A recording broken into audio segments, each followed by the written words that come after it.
안녕하세요. 발송배정 기술사 이덕길입니다. 이번 시간은 애자에 대한 사항입니다. 자, 애자라는 것은 철탑에서 전선을 기계적으로는 지지하고 전기적으로는 대지와 분리하는 역할을 하게 되는데요. 이 애자에 대한 사항을 한번 알아보도록 하겠습니다. 애자에 대한 기출문제 현황입니다. 이 애자에 대한 사항은 여태껏 10번 정도 나왔고요. 이 기출 주기로는 뜨문뜨문 나오다가 안 나오다가 요새는 이제 매년 나오는 편입니다.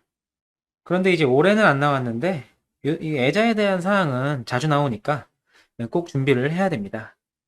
그리고 이 애자에 대한 기출 문제는 10점, 25점 골고루 나오기 때문에 25점짜리를 준비를 해놓고 이걸 간단하게 10점으로 기술하는 방향으로 하는 게 좀 더 효율적입니다.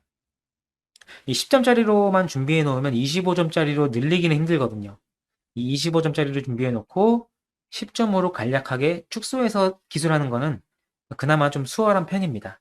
이 예자에 대한 특이사항은 이거는 기본서에서만 거의 나오기 때문에 뭐 다른 학술지나 논문 같은 건 참고할 필요가 없고요.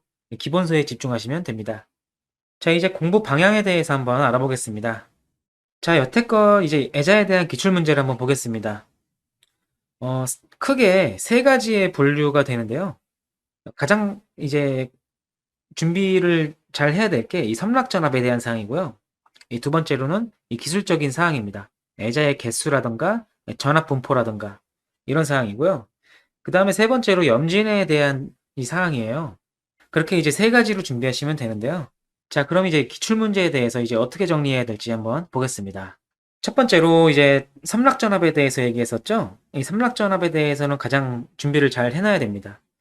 이 건주유충이라고 합니다. 건주유충인데 건주유충 앞글자만 따서 이렇게 건주유충으로 제가 외우고 있었죠. 자주 나오기 때문에 제가 120회 때도 썼었고요.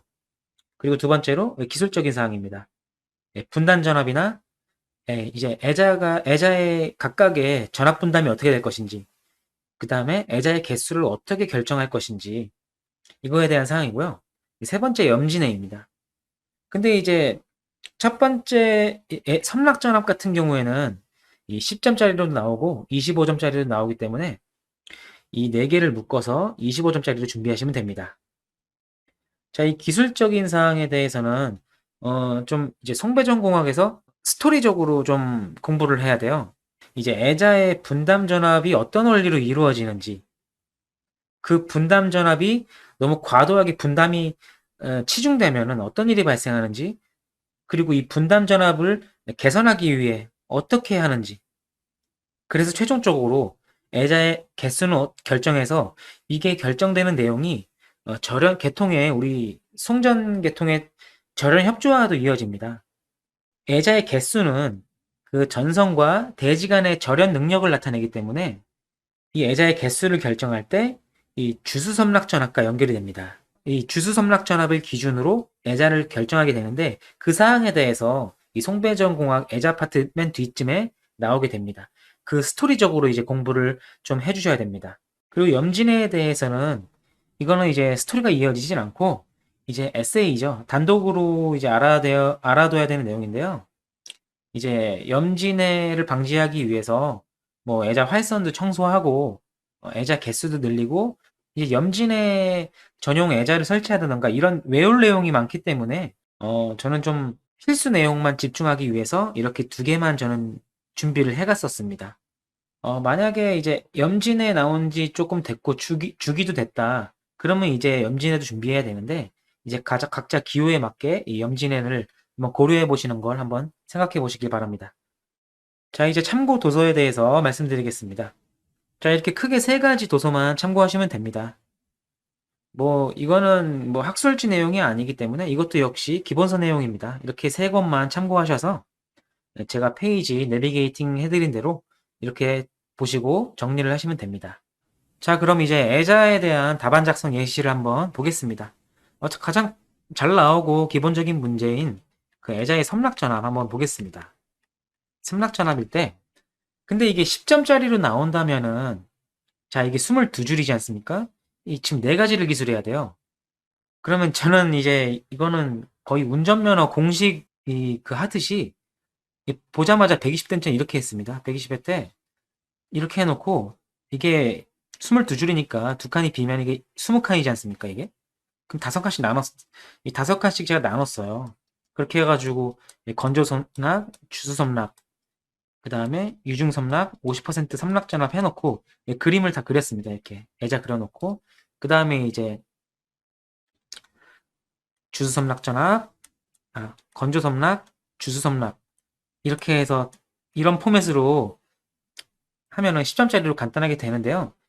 이제 만약에 이게 25점짜리로 나올 수 있단 말이에요.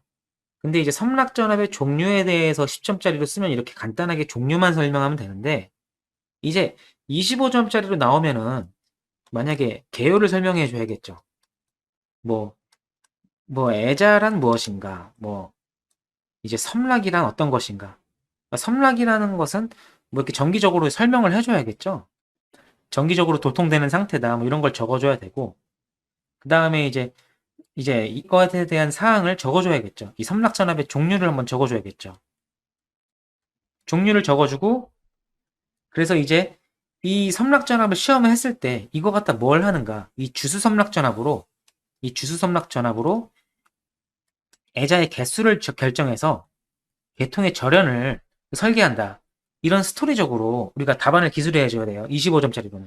이제 뭐 애자 섬락전압에 대해서 설명하세요라고 해서 이 종류만 딸랑 적어 놓으면은 뭐 점수는 주겠지만 이게 차별화가 안 되는 거거든요.